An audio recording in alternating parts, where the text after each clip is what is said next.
જય માતાજી મિત્રો મોસનો ગોડે બંકોને આજ આપણે જયદીપભાઈ બિહાર આવી જુઓ તમે રાઇફલનો આપણે ફેર વજન નાખવાનો હો વજન નાખીને રમાડવાની હે રાઇફલને તો જુઓ તમે કાં તો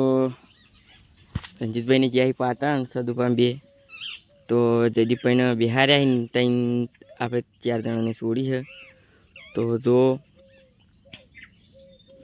મંદીપાત તો ચીડે રહ્યા છે જસુભાન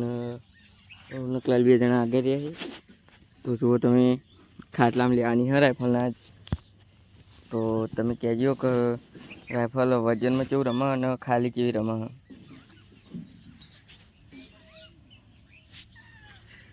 તો વજનમાં હાલ તો આપણે એને ખાલી વજનમાં તો હાલ એવું કરવાની કેમ કે વજન પહેલી વખત નાખે એટલે કોઈ બી કોડી હોય એટલે એવું કરે જ તો એ તો સારું કહેવાય કે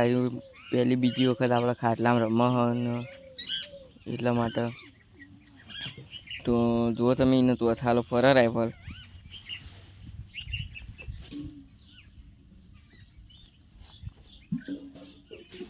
જુઓ એની ગરદન જુઓ તમે એ રીતની ઉપર બેસી બટન વાંખી પહેલથી એવું કરતા હોય છે બટન વાગતા નહીં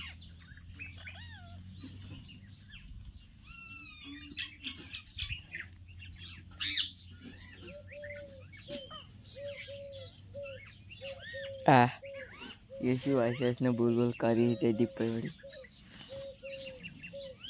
તો જુઓ તમે હાલ તો 2-3 રાઉન્ડને આપણે ખાટલાને ચોફેરા ફેરવીએ પછી એને લેવાની હે આપણે રાઇફલના ખાટલામાં તો હાલ તો 2-3 રાઉન્ડ પહેલાં પછી ફેરવીએ પછી જોઈએ કેવું રહે તો જુઓ તમે આપણે રાઇફલના પાઇપ ફેરવીએ છીએ હાલ તો ઠાઠું બાઠું જુઓ તમે કેવું બને રમે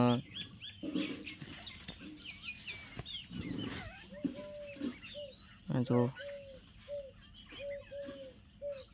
તેની પેમળમ તો નહીં કૂદતા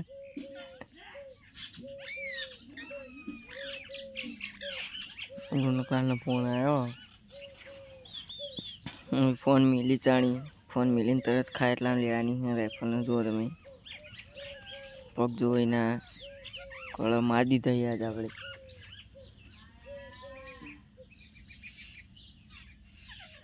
તો આ જુઓ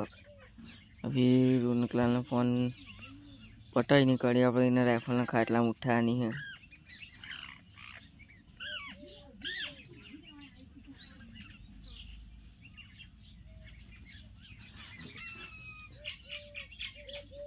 તો હવે રોનકલાલનો ફોન પટી ગયો એને આપણે ખાટલામાં લઈ લઈએ આટલો રાઉન્ડ પહેલાં પછી ફેરવો પછી ખાટલામાં ઉઠાવીએ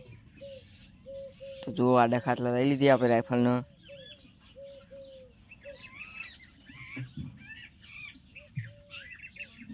હાલ તો ખાલી એને બેલેન્સ બનાવવાનું હોય તો કે વજનમાં બેલેન્સ બનાવવું પડે તો જુઓ તમે બેલેન્સ બનાવો હાલ તો એટલા માટે હાલ તો ફર પછી બેલેન્સ બની જાય કમ્પ્લીટ એટલે ફરશે નહીં પણ હાલ તો ફર કેમ કે બેલેન્સ બનાવવાનું હોય તો જુઓ તમે જુઓ તો આડા ખાટલામાં આટલું ફોરાઈએ સારું જ કહેવાય જેમ કે પહેલી બીજી વખત તો કોળી થતી હોય એમ જેમ કંઈ ન હોય ને આપણે બેલેન્સ પહેલાં બનાવવું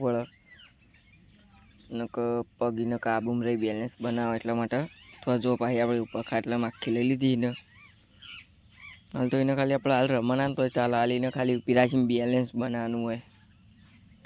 બેલેન્સ બની જાય પછી કોઈ વાતો નહીં પછી ગમે એટલો વજન હોય તો એ રમે જ જાય ખાટલામાં હાલીને બેલેન્સ બનાવવાનું હોય કોઈને ખબર પડે કે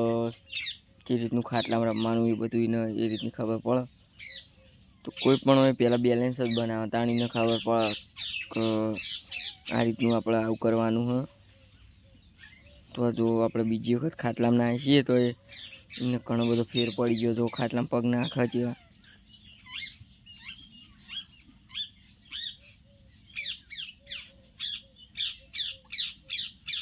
તો એવું નહીં હતું કે કોળી એક્ટિવ હોય એટલે ચાલો કોળી અંગાત માણસો પણ એક્ટિવ જોવી જ કે માણસો એક્ટિવ હોય તો ઘણો બધો ફાયદો પડે આપણને અને કોળી નહીં તો આપણે તો બધા માણસો એક્ટિવ જ છીએ કોઈ આપણે પેલો માણસ નહીં, આપણે બધા એક્ટિવ માણસો જ છીએ. જુઓ તમે,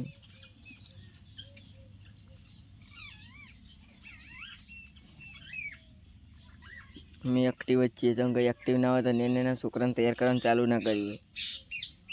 તો અમે એક્ટિવ જ છે માણસો. તો જુઓ આ રોનકલાલીને હળવાળો બેલેન્સ બનાવવાનું શીખવાડી છે.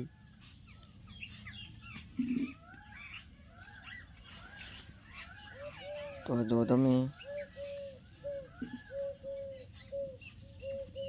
વિહાનીને હળવો પેલા મકા લઈ જઈએ ને અને એને એક્શનમાં ઉઠાવવાની. તો જો ગજરો લેવડાયા રોનકલાલી એ આપણે ખેતરમાં લાવી દીધી છે. ખેતરમાં એટલે કે ખુલ્લામાં લાવ્યા. તો જો તમે રાઇફલના ખુલ્લામાં લાવ્યા અને જે રીતની હેડ જો તો ખાસી હેડી વજન લઈને. જુઓ તમે, એ રાઇફલ ઊંચી થઈને હેડાય એક્શનમાં એટલે એને ખાલી ગરદન એને પગની બગલો જોવાની. અને રણજીતભાઈ તો આવી જાય પાટણથી, પણ સદુપાન તો આપણે મેલ્યા દુકાને ચોકડીને એવું બધું લેવા માટે રોનકલાલની. તો જુઓ એ બગલો જુઓ ખાલી એની. ઘણી બધી કોળીઓ પગ ચોરતી હોય, ડાફલા ચોરતી હોય. આપણે એવું રાઇફલ કરતી નહીં. સુમનદીપભાઈ કોઈ કહેવું